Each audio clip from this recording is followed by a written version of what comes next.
pretty much every service I do in the salon is lifting the roots. So I've got Bleach with 20 Volume on her scalp. It's Goldwell Silk Lift, and I'm going to go back with the Goldwell Illumine Play Eraser to try to pull out the residual direct dye that I have from her previous appointment.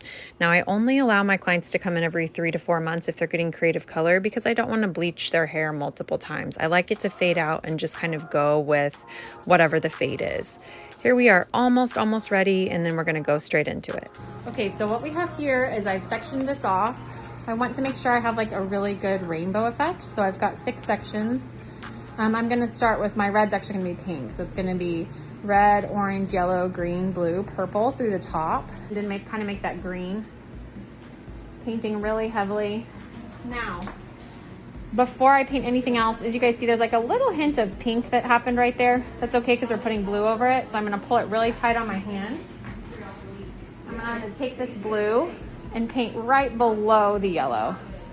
Not all the way to the yellow, because I want to make sure I get a good blend.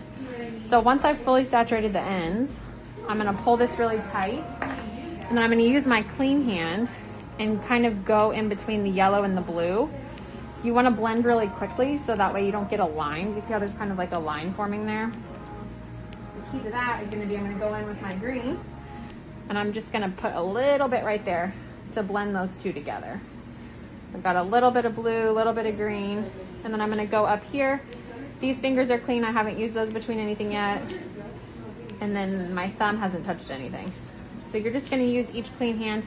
Now, the one thing I'm not liking right here is where this blue is. So I'm going to pull this back up again, and I'm going to paint a little bit higher and a little less consistent so she doesn't end up with a line right there. And you can just keep kind of going back and blending till you love the blend that you got. Now, when you're working with yellow, you want to make sure you've got clean fingers before you blend down. My fingers are clean, so I'm going to go down from there.